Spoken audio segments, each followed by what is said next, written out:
An idea shaped by math, not magic.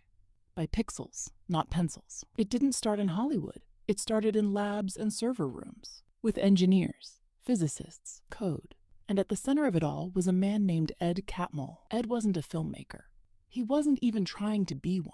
He was a computer scientist, a thoughtful, soft-spoken graduate student from the University of Utah, where the seeds of computer graphics were just starting to take root.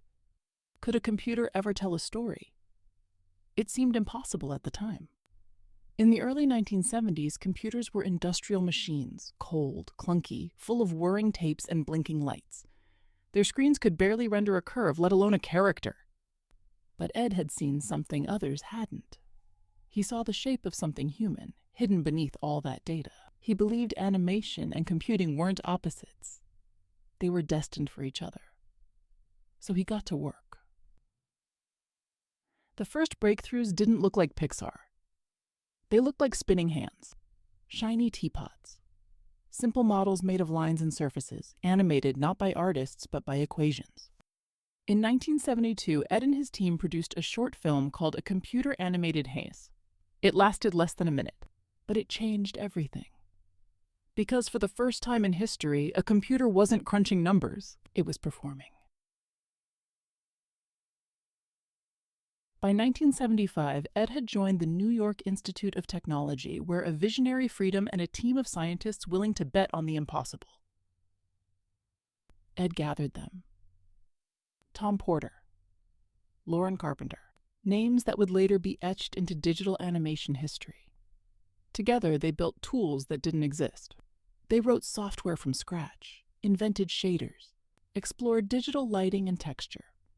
They weren't trying to make a feature film yet. They were trying to invent the technology that would one day make it possible. They called their department the Computer Graphics Lab, not cinematic. But behind that plain name was a quiet revolution. Still, they needed more power, more money, more time. And in 1979, an unexpected door opened. George Lucas. Fresh off the success of Star Wars, Lucas was building a new kind of movie empire, one grounded in technology. He believed the future of cinema would be digital. And he wanted a team to develop the tools for it. So he recruited Ed Catmull's group. They left NYIT and moved to Northern California, where Lucas had set up a skunkworks division called Lucasfilm Computer Graphics Group. It was small, underfunded, tucked away in a corner of the building, miles from the sound stages and special effects shops. But that's where Pixar truly began. Not with stories, but with architecture. The architecture of light, of rendering, of movement. They weren't just trying to mimic the real world. They were trying to understand it and simulate it one photon at a time. Inside that division, the first Pixar pipeline took shape. Not yet movies, just motion. They developed the Pixar Image Computer, a hardware system designed for processing and displaying high-resolution imagery. It wasn't meant for kids or families or stories. It was built for doctors, hospitals, government labs. The hope was that this machine could fund the research long enough for their real dream to take shape. Because behind all the math and metal, something had begun to stir.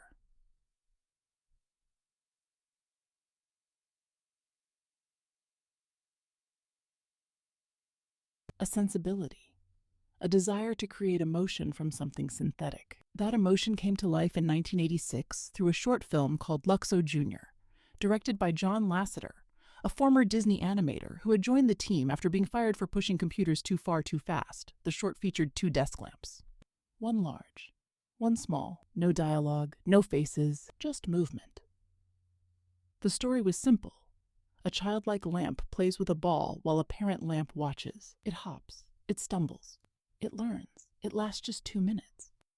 But those 2 minutes broke the world open. Didn't just demonstrate technical excellence. It proved something deeper. That a computer-generated object could have a soul. People laughed. Some cried. The lamp bowed. They weren't called that yet, not officially. But the spark had caught. Steve Jobs, recently ousted from Apple, bought the division from Lucasfilm for $5 million and gave it a new name, Pixar. He believed in Ed's vision, in John's eye, in Alvy's math. He didn't just see a company. He saw a canvas. And he gave them time to paint on it. At first, Pixar survived by selling computers, then software, then animation services for TV commercials. They animated babies for diapers, candy bars with eyes, beer bottles that danced. But late at night, the real dream stayed alive. One day, they whispered to each other they'd make the first full-length computer-animated film, not as a novelty, but as a story, about being loved, about letting go. But that part comes later. For now, the spark had landed, and the world would never look quite the same again.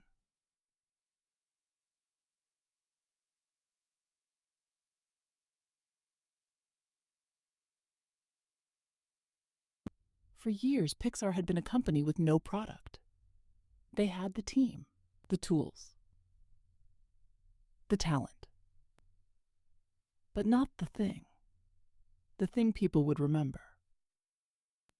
They were a tech company selling hardware to hospitals, an animation team moonlighting in commercials, a dream with no destination. But deep down, they all knew why they were there: to make a movie. Not just any movie, but the first entirely computer-generated feature film. One that could stand beside anything hand-drawn. One that could go toe-to-toe with Disney. And the funny thing is, it almost didn't happen. It's hard to overstate what a risk Toy Story was. This wasn't just a new film, it was a new medium. No one had ever made an animated feature on a computer before. The tools weren't ready. The storytelling rules didn't exist. Nobody knew if audiences would even connect with something so synthetic, so clean, so new. But John Lasseter believed they would. A story about toys. Why toys? Because toys are the perfect metaphor. They move when we're not looking. They carry emotion, but we project it onto them. They live in our imaginations, yet they sit right in front of us. Toys are real, but their world is unseen. And that's what Lasseter wanted to explore. It was a story about purpose. Development began in 1991 in partnership with Disney. But the early versions of Toy Story were rough. Woody wasn't kind. He was selfish, sarcastic, even cruel. The tone was cold. The characters unlikable. Disney panicked. Pixar panicked. The project was almost canceled. And so the team went back. They rethought everything. And in that rewrite, the story found its heart. Woody became flawed, but caring. Buzz became delusional, but noble. Andy's room became a canvas.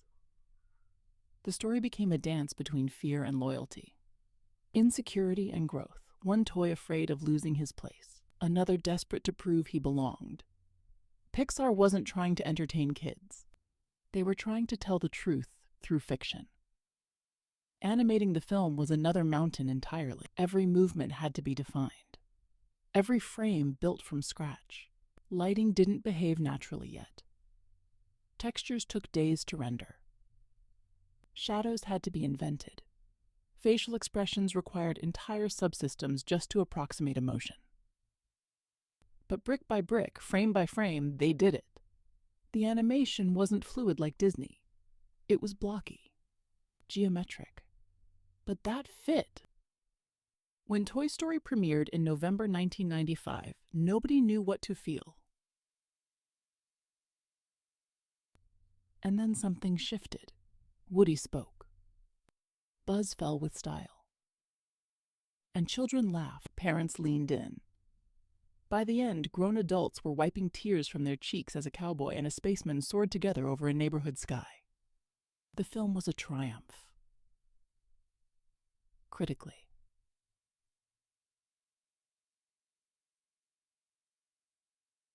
Commercially. Culturally. But more than anything, it proved a theory. that computers could not only make pictures, they could make people feel. Pixar went from obscure to iconic in a single holiday season. Suddenly, this small company in Emeryville was at the center of animation's future. But what mattered most wasn't the box office, it was the philosophy. Pixar had made a film that didn't follow a formula, it followed feeling. And they had a rule now, one they'd hold on to for decades. The technology must serve the story, never the other way around. Because the audience doesn't care how hard something is to animate. They care if it feels true. And Pixar had another rule. Make films that speak to children but mean even more to adults. It was about the fear of being replaced. About envy. Friendship. About growing beyond your own selfishness. It was about what it means to belong to someone and what it means to belong to yourself. But it never forgot to be human. The world saw a kids' movie. Pixar had built something else. A template. A studio culture. A philosophy of storytelling that would shape every film that came after. When a band releases a great first album, the world holds its breath for the second. Was it luck? A fluke? A moment? Or were they really that good? For Pixar, that pressure arrived the moment Toy Story faded to black. They had done the impossible, crafted the first full-length 3D animated film, but now the real challenge was something quieter. Could they do it again? And somehow they did. In fact, they did more than that. They built a decade of masterpieces. Each one different, each one bold, each one unmistakably Pixar. They began with Bugs. A Bug's Life 1998 wasn't flashy. It wasn't trying to top Toy Story. It was trying to do something else, world building. The film zoomed into a patch of grass and found drama, politics, comedy, even revolution. It followed an ant named Flick, creative, misunderstood, endlessly well-meaning, and framed him against a backdrop of conformity and fear. The grasshoppers towered like mafia bosses. The circus bugs were misfits, actors, frauds. And through it all, the film explored what happens when a single voice dares to challenge an entire colony.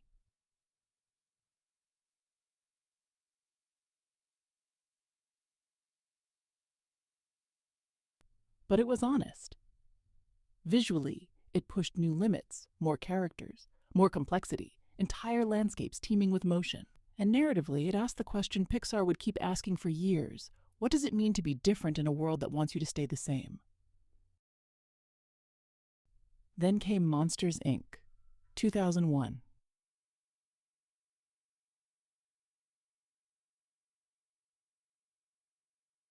At first glance, it was a comedy about monsters under the bed.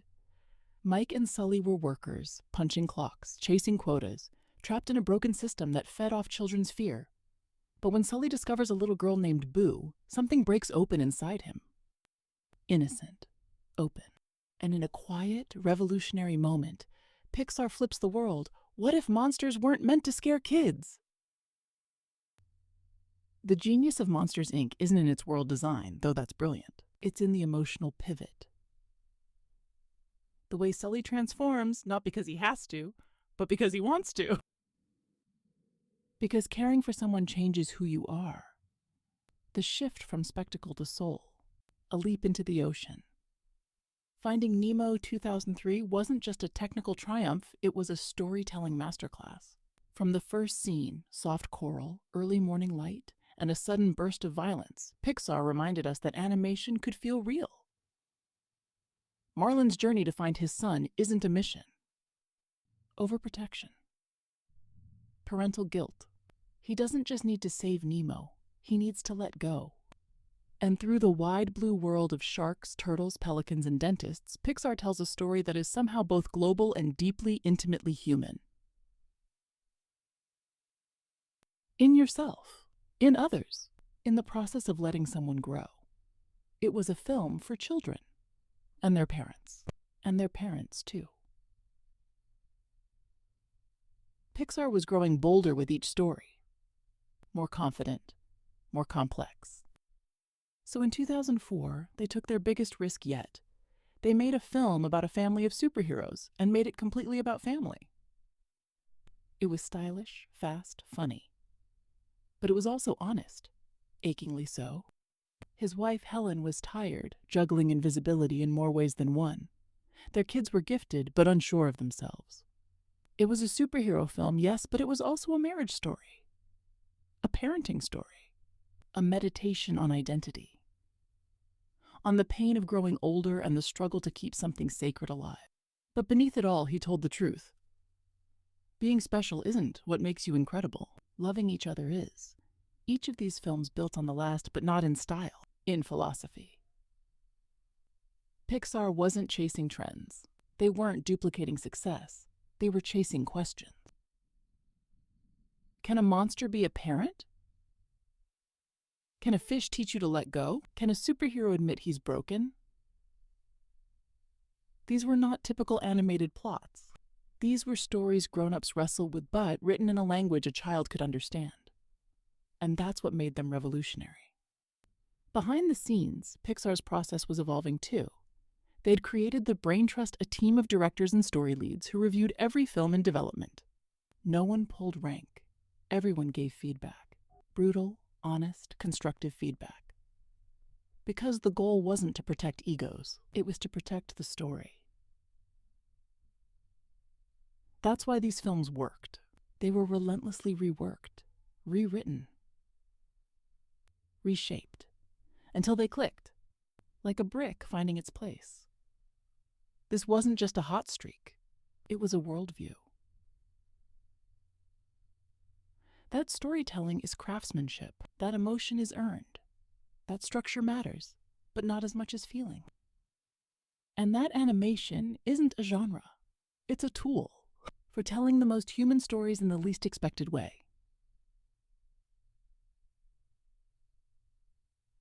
By the mid-2000s, something had changed.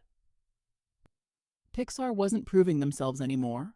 They had arrived. Their films weren't just successful, they were respected. They weren't chasing audiences. Audiences were chasing them. And somewhere in all that noise, Pixar stayed quiet, kept working, kept building. Because they knew what came next had to be even more personal, even more ambitious, even more true. By 2008, Pixar had nothing left to prove. They were 7 for 7 at the box office. Every film was a hit. Audiences loved them. Critics praised them. Merch flew off shelves. They could have played it safe. They didn't. Instead, they released a film where the main character barely speaks and the first 20 minutes contain almost no dialogue at all. That film was Wall-E, and it was unlike anything audiences had seen. It begins in silence. No fanfare, no jokes, no voiceover telling us what's happening. Just soft music, distant stars, a planet abandoned by humans. And in that vast emptiness, a small robot keeps working. Wall-E doesn't talk much. He squeaks, clicks, hums. He's curious, gentle, alone. He watches old musicals. He lines up his possessions. He's made a life for himself in a world where life no longer exists. And somehow, in the first few minutes, without a single line of human dialogue, Pixar makes us fall in love with a machine. This was the moment Pixar stopped being just a great animation studio. They became artists of stillness, of quiet. Because Wall-E isn't just about robots or space or garbage. It's about loneliness, about longing, about what it means to care when no one's watching. It asks, can something artificial develop a real soul? And through a love story between two machines, it quietly answers yes. But the film's silence is only part of its bravery. The second act takes us to the Axiom, a spaceship full of humanity's descendants. They've grown soft, distracted, screen-bound. They glide on hover chairs. They've forgotten how to walk. It's funny. But it's also haunting. Because beneath the visual gags is a soft warning, this is where we're headed if we forget how to connect. To Earth. To each other. To ourselves. And yet, Pixar doesn't lecture. They show, with grace, with beauty, with a robot who holds hands before he even understands what hands are for. Wall-E was nominated for 6 Academy Awards. It won Best Animated Feature. Critics compared it to 2001: A Space Odyssey. And audiences, young and old, were mesmerized, not by noise, not by speed, but by tenderness, by the courage to pause, to tell a story with gestures, with glances, with light.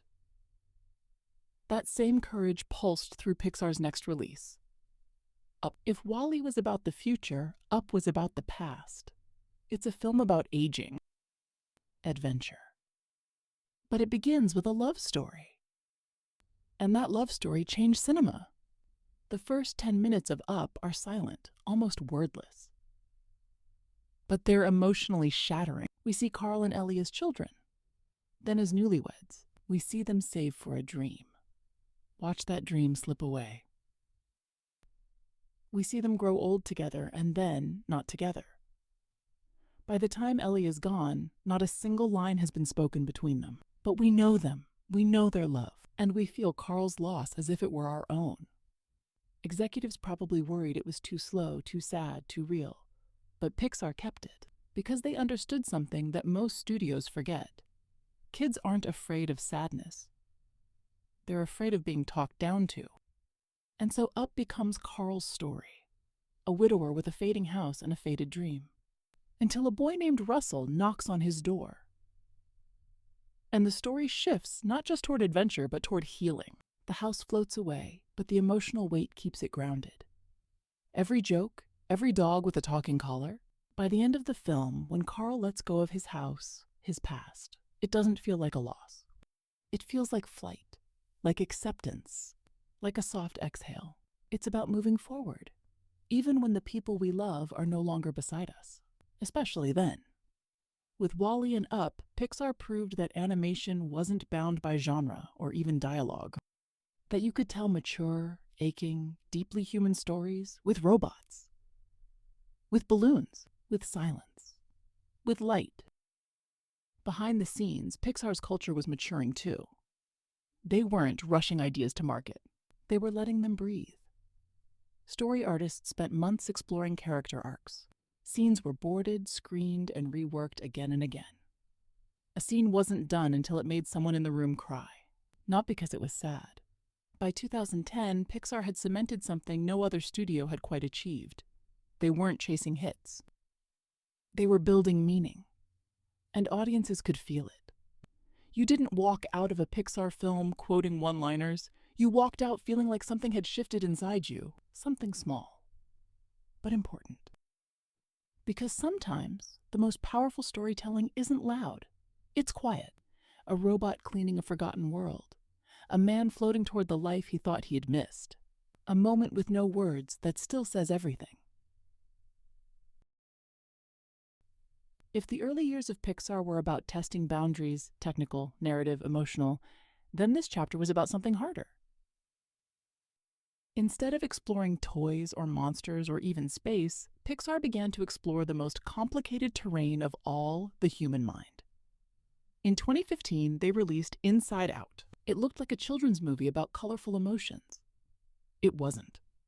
It was a meditation on growing up, on mental health, on the invisible conversations happening inside us every day. And it all takes place in the head of an 11-year-old girl named Riley. Her emotions, joy, sadness, fear, anger, and disgust, are the protagonists.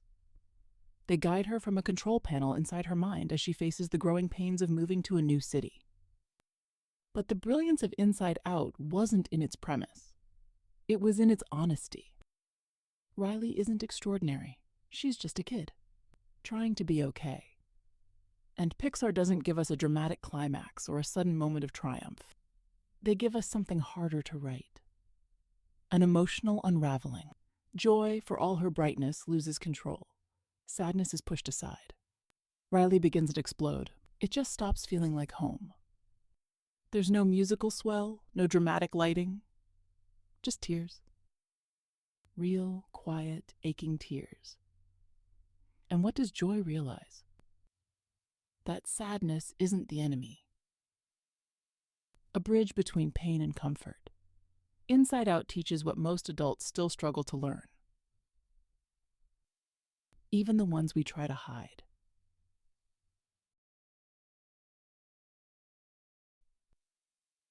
A story with no villain, no quest, just the internal architecture of identity and how fragile it can feel when we grow.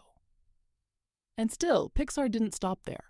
2 years later, they released Coco, a story set not in the mind, but in the soul.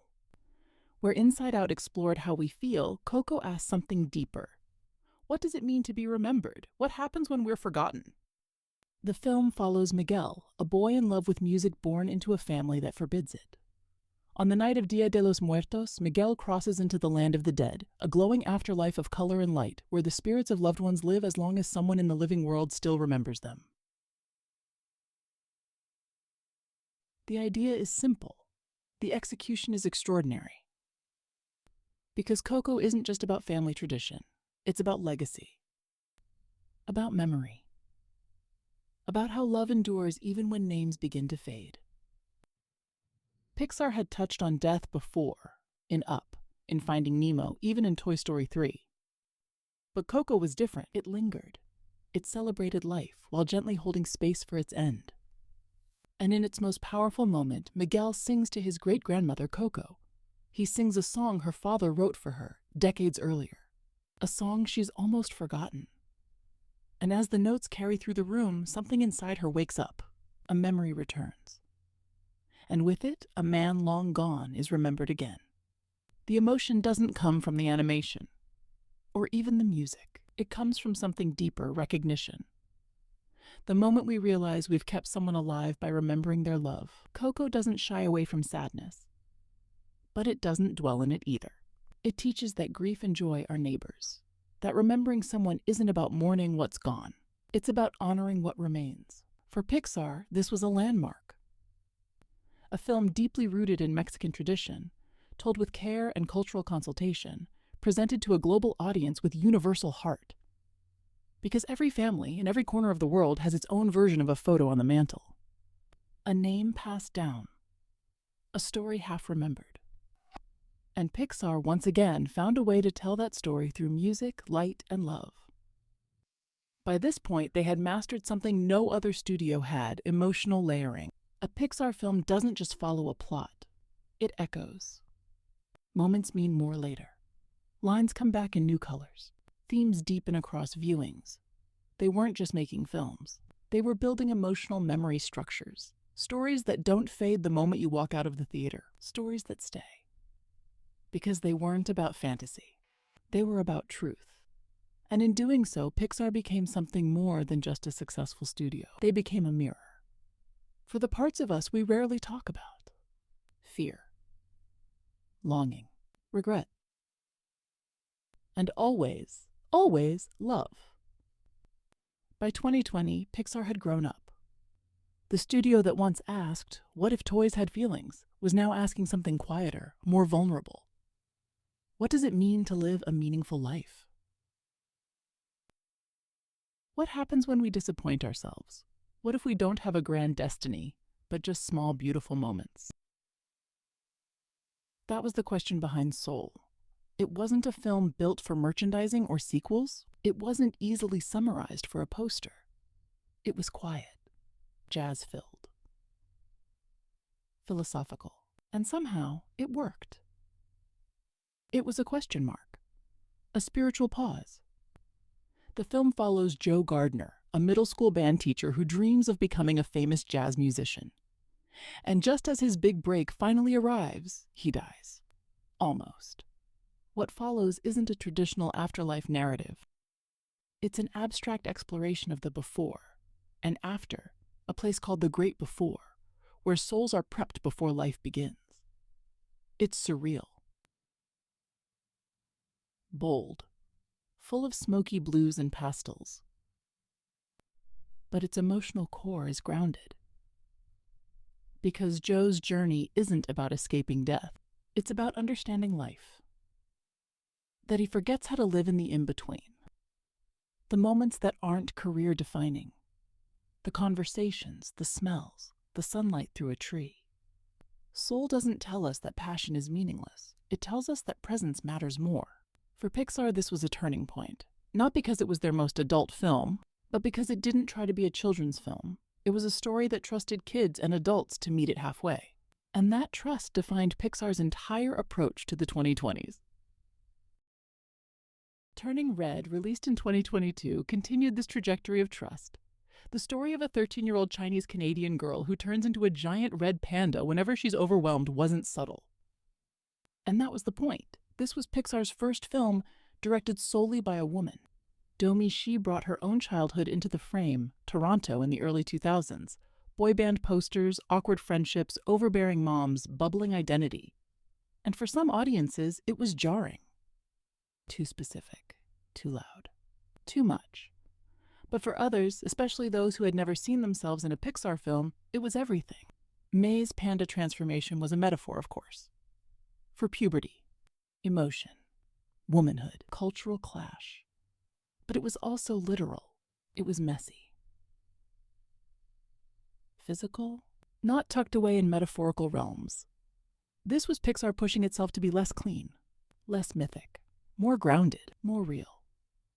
For the first time, a Pixar protagonist didn't need to save the world. She just needed to save her weekend plans. Turning Red didn't strive for grandeur. It embraced chaos. And by doing so, it felt truthful. Because growing up isn't cinematic. It's awkward, sticky, full of moments that feel enormous. But only to you. And Pixar, through Domi Shi's lens, treated those moments with the respect they deserve. In the same spirit came Luca, a small film, quieter than its recent siblings. Set in a sun-drenched Italian fishing village, Luca is about two sea monsters who long to live on land. To be part of the human world. To race Vespas and eat gelato. But really, it's about friendship. The kind that defines your childhood. That magic summer when the world feels huge and endless, and you're still figuring out who you are. Luca doesn't have a villain in the traditional sense. Its stakes are emotional. It's about being accepted.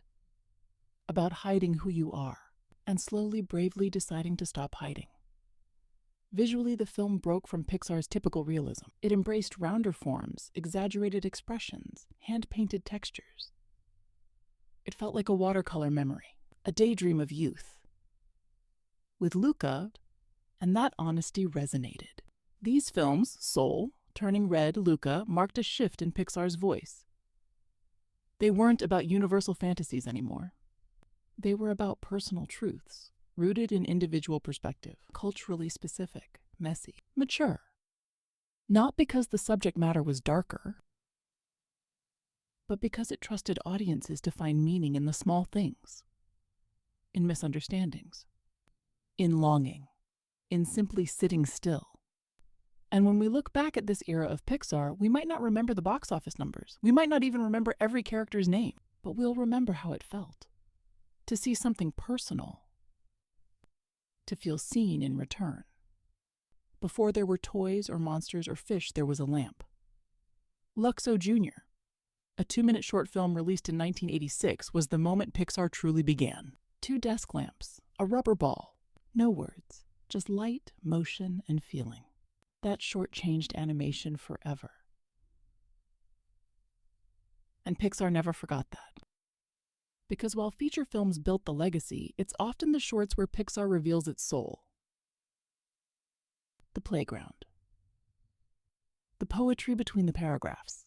Small stories. Brief, often wordless, but rich with truth. You've seen them before almost every Pixar movie. A snowman trapped in a glass ball. A magician's rabbit. A volcano in love. They last 2 minutes, sometimes 5, but they linger. They give animators room to play, to experiment with new tech, with light, with emotion. They're where Pixar asks, what if? Without worrying about marketability or structure. Sometimes they're whimsical. Sometimes they're heartbreaking. Always, they're human. Take Bao. She raises it like a child. And yet, it was one of the most emotionally resonant stories Pixar ever told. It was about motherhood, empty nests, cultural expectation, letting go. It was specific to Chinese-Canadian identity, and yet felt universal. The filmmaker Domi Shi drew from her own experience, her mom's cooking, her family's affection, her own growth. And in under 8 minutes, Pixar told a story that hit harder than many full-length films. It won the Oscar for Best Animated Short. But more importantly, it won people's hearts, not by being loud, but by being true. And Bao wasn't alone. Piper told a story about a baby sandpiper overcoming its fear of waves. No dialogue, just feathers, wind, water, and courage. Kitbull showed a stray kitten bonding with a mistreated pit bull. It was messy, stylized, unpolished, and somehow perfect. These stories weren't just charming, they were exercises in empathy, in distilling emotion to its purest form. No B-plot, no backstory, just a feeling, carefully rendered. They called it Spark Shorts, an internal program where employees, often from underrepresented backgrounds, were given a few months, a small team, and full creative freedom. No executive oversight, no mandate to sell, just a blank canvas. Float, about a father hiding his son's ability to fly, is a metaphor for neurodiversity. Loop, which features a nonverbal autistic girl on a canoe trip, gently explores communication without words. Wind tells the story of a grandmother and grandson trapped in a floating chasm trying to escape, a haunting allegory for immigration. And 20-something depicts the anxiety of adulthood through a young woman made of 3 children in a trench coat. Each short came from somewhere personal. And each was different from the last. Pixar has always been technical. But these shorts proved something else. That vulnerability is a kind of innovation, too. When you give someone the space to speak their truth, they'll show you a world no algorithm could predict. These weren't just side projects. They were reminders that the heart of Pixar was still beating, still curious, still full of stories waiting to be told. In a way, Spark Shorts represented Pixar at its most Pixar. Not the company that releases billion-dollar blockbusters, but the studio where someone can say, "I have a weird little idea," and the room says back, "Show us." And for a studio 30-plus years into its life, that kind of openness is rare. Because success usually leads to safety. But Pixar, again and again, chooses risk, even small ones, even in 8-minute stories. There's a saying at Pixar, all of our movies suck at first. It's not self-deprecating. It's not false modesty. It's a cultural truth. Because Pixar doesn't believe stories emerge fully formed, layer by layer. Like fossils, like memories, like something you find by failing, again and again, and listening closely to what the story wants to be. That belief is the backbone of their process. And at the heart of that process is a system so simple it almost feels radical. It's called the brain trust. It's not a department. Not a studio rule. It's a gathering. A ritual.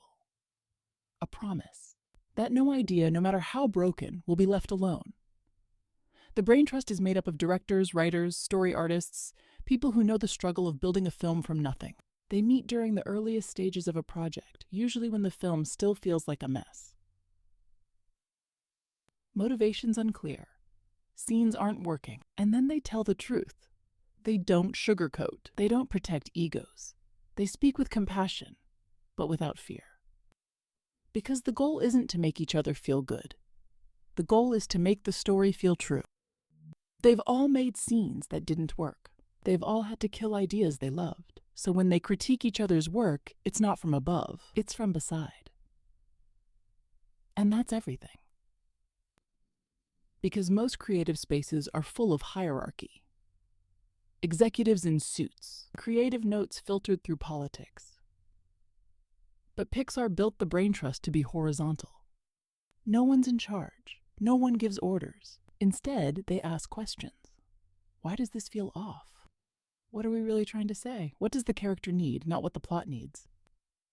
They don't fix things for the director. They hold up a mirror and let the director fix it themselves. That takes trust, vulnerability, time. And it's why Pixar films evolve so dramatically between draft 1 and final frame. The original version of Up didn't have Carl and Ellie's marriage montage. It opened with a treasure hunt on a lost island. The first cut of Inside Out had over 20 emotions: envy, pride, hope, surprise. The early drafts of Toy Story featured a sarcastic, mean-spirited Woody who no one liked. In each case, the Brain Trust asked a version of the same question: what's the real story here? Not the plot, not the jokes. The heart. And once that question is asked, everything changes. Because Pixar doesn't build movies around structure, they build them around meaning. If they can find the emotional center, the rest follows. But if they lose it, they stop everything and start over. Some scenes get rewritten 20 times. Others are built, animated, rendered, then deleted. Not because they weren't good, but because they weren't honest. They didn't serve the feeling. And at Pixar, the feeling is sacred.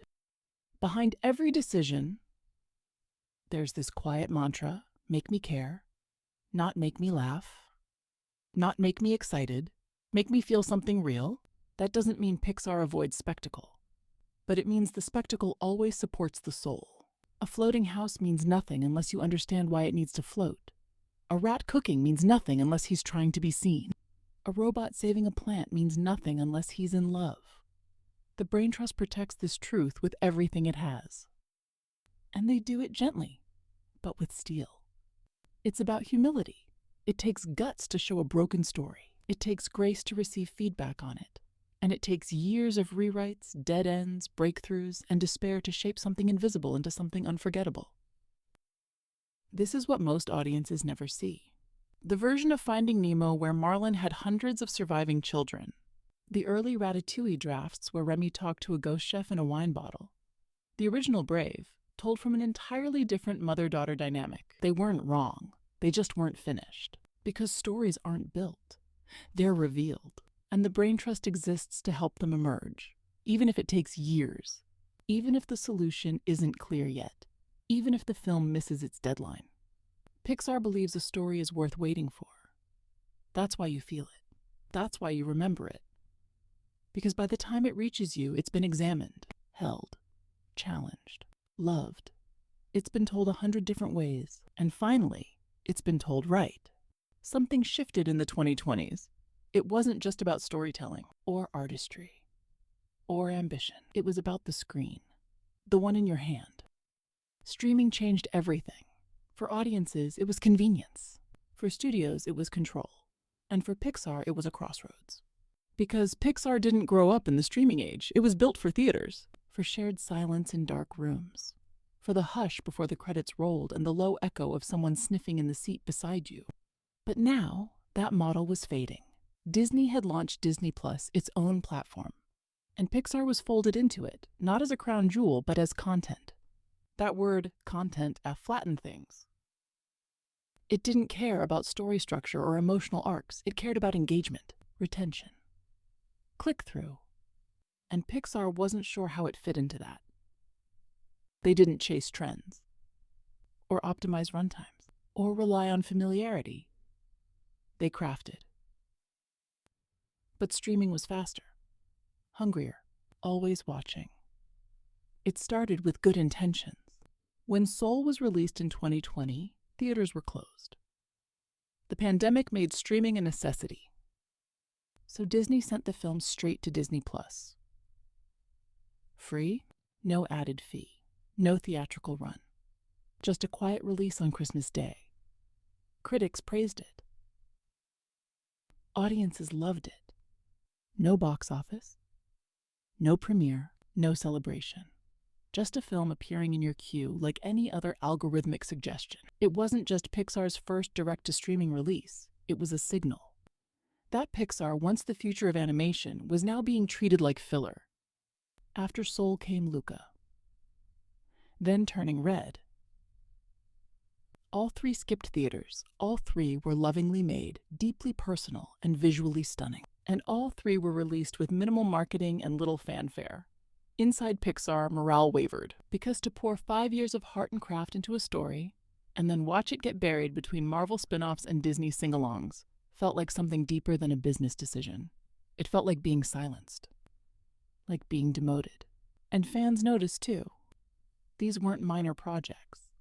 They were bold, inventive, emotional. They deserved space. They deserved light. But in the algorithm, all stories are equal and none are sacred. At the same time, the pressure to franchise was rising. Pixar had always been cautious with sequels. It never planned Finding Dory. It resisted follow-ups unless the idea felt real. But now, there were whispers. More sequels, more spin-offs, more familiar faces. Lightyear was the first test. A spin-off from Toy Story, but not a continuation, an origin story for the character who inspired the toy. It looked beautiful. It was ambitious. But something didn't click.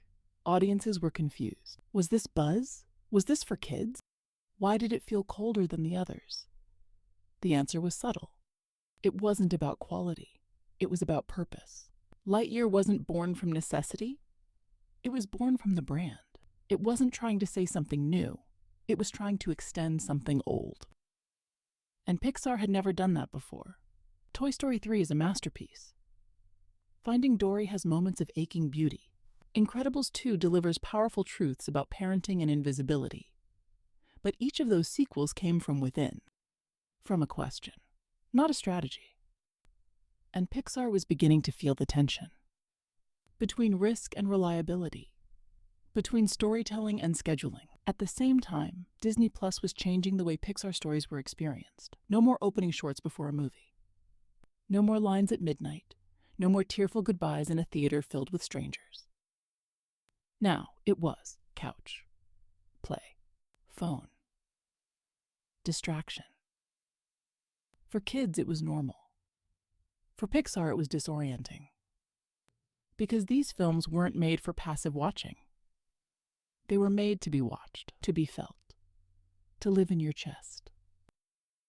Not just your cue. And yet, even in this new era, Pixar adapted, quietly. Not with a press release, but with persistence. They kept exploring feeling. And if they had to share space with franchises and superhero fatigue, they'd do it without losing their center. Because Pixar has always played the long game. They know that stories don't disappear when the market shifts. They echo. They survive. They're remembered.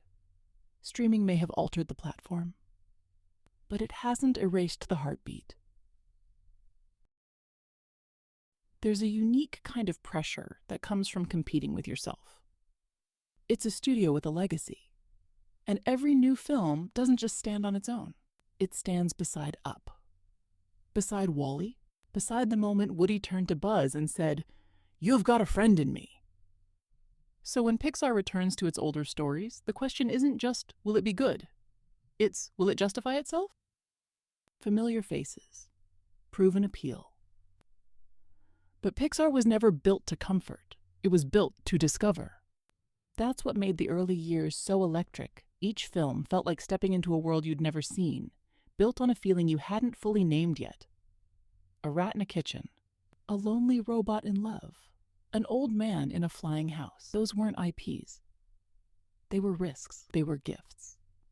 And Pixar, for a time, resisted the sequel model entirely. They waited more than a decade to make Toy Story 3, a film that brought closure so perfect, many fans begged them not to make another. And yet, they did. Toy Story 4 arrived in 2019, and against all odds, it worked.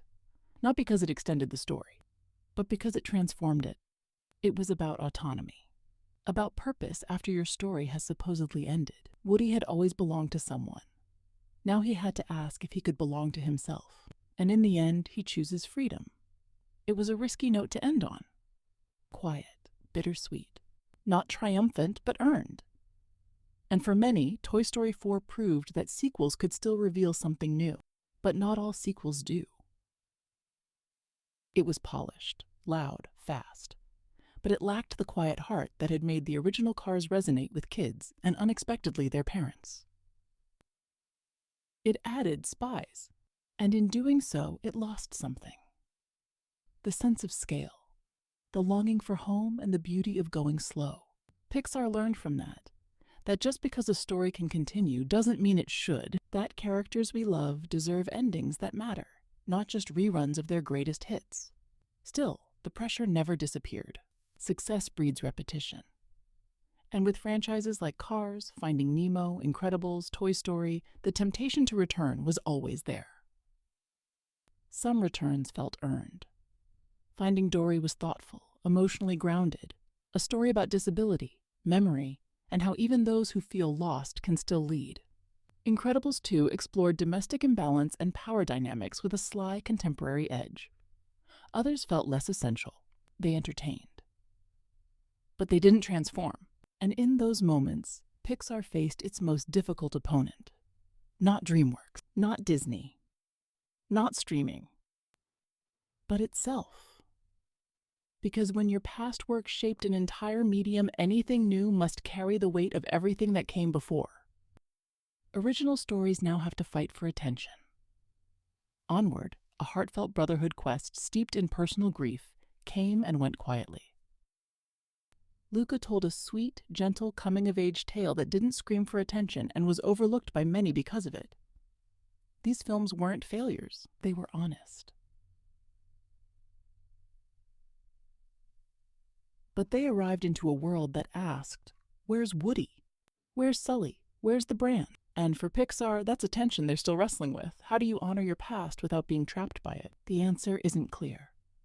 Some fans want more sequels. Some want none. Some want fresh ideas every time. Some just want to see Buzz fly again. What is this story really about? Not will it sell. Not is it recognizable. But is it necessary? If that answer is yes, they build it. That's the quiet promise Pixar continues to keep. That even when they return to familiar worlds, they're looking for something real, a new feeling, a new ache, a new truth. Because the characters may be the same. What does it remember? And what do we need to remember too? For a long time, Pixar's stories didn't look like everyone. They felt universal. But they came from a narrow center. Most of the early heroes were male. Most were white. Their experiences were shaped by American suburbia, by nuclear families, by themes of friendship, fatherhood, fear of change. Not all at once, not because of backlash, but because they kept listening to artists inside the building, to kids outside it, to families who saw the magic but wondered when they might finally see themselves.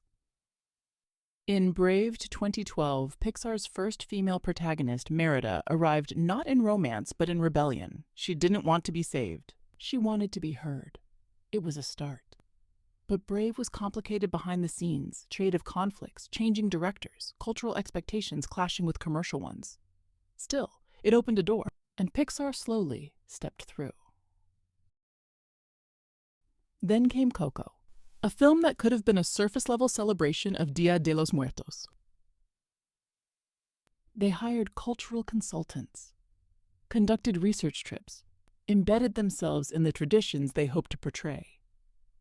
And more importantly, they let Mexican artists lead. They told the story not about a culture, but from within it. The result was breathtaking, not because of its visuals, though they were extraordinary, but because Coco told a story rooted in ancestry, in language, in memory, and made it feel intimate and universal at the same time. It was proof that specificity isn't exclusion, it's clarity. And clarity connects. When Miguel sang to his great-grandmother, people around the world cried, not because they celebrated Dia de los Muertos, but because they understood what it meant to hold on to someone you love. Coco became a cultural moment. In Mexico, it was the highest-grossing film of all time. Pixar had always been personal. Now it was personal for more people. That shift deepened in the 2020s. Soul gave us Joe Gardner, a middle-aged black jazz musician, voiced by Jamie Foxx. It was the first time a black protagonist led a Pixar film. They formed a cultural trust, a group of black creatives who reviewed scripts, gave feedback, shaped nuance. Still abstract, still philosophical, but it paid attention. To the way a black barbershop sounds, to the difference between being seen and being understood. For many, Soul felt overdue. And that understanding kept expanding. Turning Red gave us May, a 13-year-old Chinese-Canadian girl in Toronto, navigating puberty, generational pressure, identity. It was messy, embarrassing, specific, and some people didn't like that. Too niche, too weird, too loud. But others felt something deeper. A mirror. Because for once, a Pixar film didn't try to universalize the experience, it just let it be true. And the truth in all its detail was where the connection lived. Pixar was learning that to be inclusive isn't just to add characters, it's to shift perspective, to tell the story through someone else's eyes. That means risk. It means letting go of safe templates. It means getting it wrong sometimes and trying again. But Pixar has always believed in trying again, in learning through iteration. And representation, like storytelling, is iterative. It's not a destination. It's a practice. That practice is ongoing. In Elemental, they explored diaspora and language, assimilation and intergenerational tension. Not everything landed for everyone. But again, it came from a place of intent, of curiosity, of asking, not just what's the story, but whose story is this to tell? Pixar still has work to do. Many voices are still underrepresented. Not every attempt is perfect. But the trajectory is real. More women directing, more cultural specificity, more stories told from the inside. And Pixar's power has always been about turning quiet truths into lasting stories. Now those truths are just broader, more complex, more honest. And for the kids watching now, who see someone like themselves not as a sidekick, but as the main character, that honesty will mean everything. Pixar characters don't start with catchphrases or superpowers. They start with longing. That's the word Pixar uses, longing. Before design, before casting, before movement, every character begins with a need. Not what they want, not what they say, but what they ache for. Woody longs for loyalty. Remy longs to express his gift. Wally longs for connection. Joy longs to keep everything happy even when it hurts. These aren't plot points. They're emotional GPS. Pixar characters are built from the inside out, quite literally, because if the character doesn't feel real, the film won't either. It starts with the story team, sketch artists, writers, animators, sitting in a room, asking the same quiet question over and over again. Who is this? Not just what do they do? Who are they? What do they believe? What's broken inside them? What scares them the most? It's not therapy. Because Pixar doesn't just animate characters, they animate change. Design comes later. But it's never just about how they look. It's about how the look feels. Take Carl from Up. His body is a square, stiff, closed off, weighed down. Ellie, his wife, is shaped like a balloon. Curves, softness, openness. The moment Carl loses her, his house becomes her shape. Literally. The symbolism isn't shouted, but it's there. Or look at Joy from Inside Out. Her outline sparkles, not because she's magical, but because she's barely holding it together. Her glow flickers when she's uncertain. Her energy becomes sharp when she's afraid. Even her smile changes, tightens, wavers, returns. Because true joy isn't about always being happy. It's about learning to feel. Pixar's animators study emotion obsessively. They film themselves acting scenes out. They study animal movement, facial muscles, child psychology. They analyze how someone starts to cry, not just what it looks like when they already are. Because their characters don't perform emotions, they embody them. There's a reason audiences cried during Toy Story 3 when the toys held hands in a furnace. No one spoke. No one screamed. They just looked at each other. Resolved. Quiet. Together. And somehow you knew exactly what they were thinking. That moment took months. Hundreds of hours refining every blink, every micro-expression. Because at Pixar, the smallest movement carries the biggest feeling. And sometimes, stillness carries the most of all. But it isn't just about subtlety. Pixar characters are also memorable because they're fun. They move with rhythm, bounce with physics. They're designed not to mimic life, but to elevate it. Think of Dash running across the ocean. Think of Mike Wazowski's strut. Think of Buzz Lightyear's stiff salute, or Elastigirl stretching through traffic. These moments work because they're rooted in truth, but they push into wonder. Real but heightened, honest but animated. And behind that line is a team of hundreds. Modelers, riggers, texture artists, lighting experts, each adding their voice to the character's final expression. You don't notice their work. That's the point. You're too busy believing. But belief takes trust. And trust takes consistency. So Pixar obsesses over how characters evolve over time and across scenes. If a character lies early in the film, their animation holds tension. Shoulders rise, eyes avoid contact. Later, when they tell the truth, that same body relaxes just a hair. That micro shift tells the story. The audience may not notice, but they'll feel it. They design them to be felt. And that feeling is what stays. Years later, you don't just remember what the character said, you remember the beat before the hug. The tremble in a robot's voice as he whispers a name. These are not side effects of animation. They are the goal of animation. Not to create movement, but to reveal emotion. From sketch to soul. Heart. But Pixar's greatest stories often live somewhere in the light that falls across a table, in the color of the sky outside a window, in where the camera sits, just a little too far or a little too close. Because Pixar understands something that most live-action films often forget: framing is feeling, color is character, geometry is emotion. We meet Remy perched in a high window overlooking the rustic French countryside. The shot is wide, expansive. He sees everything, but belongs nowhere. Now look at his family. They live below ground, in cluttered, cramped spaces.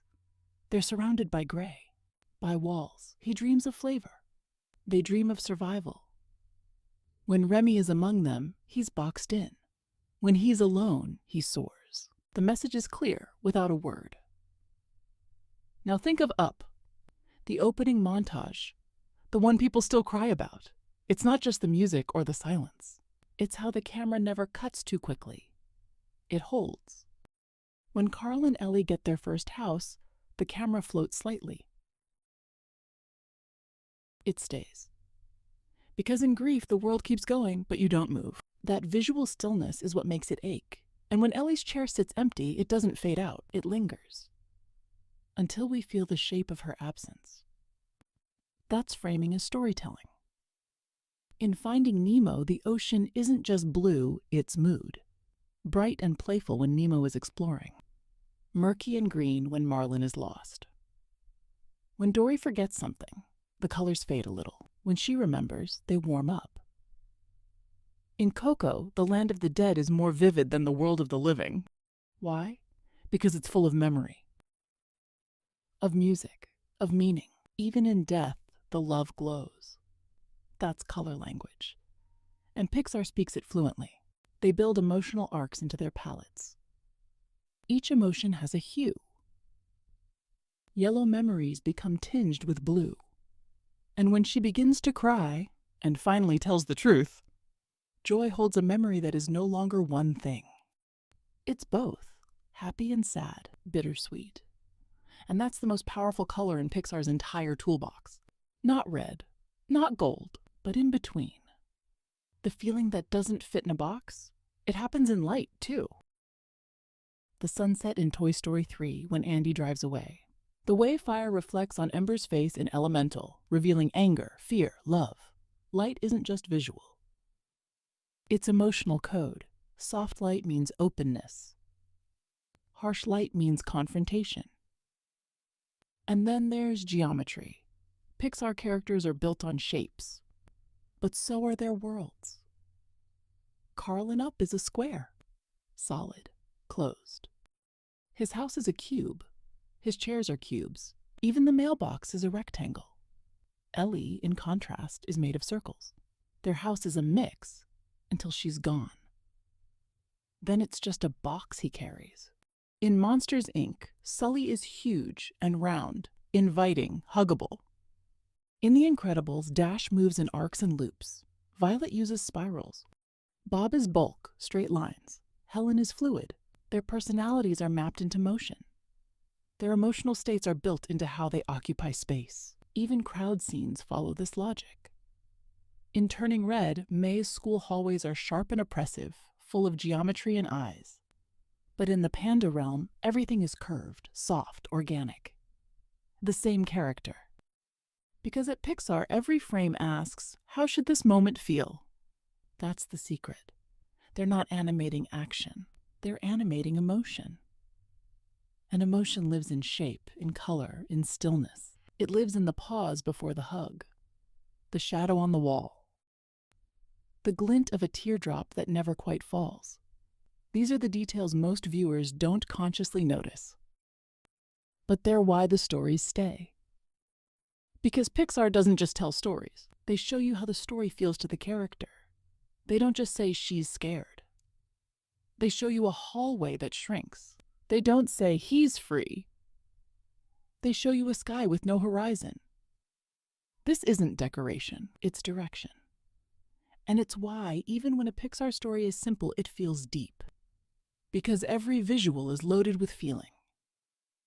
Every composition is a quiet sentence in the language of cinema.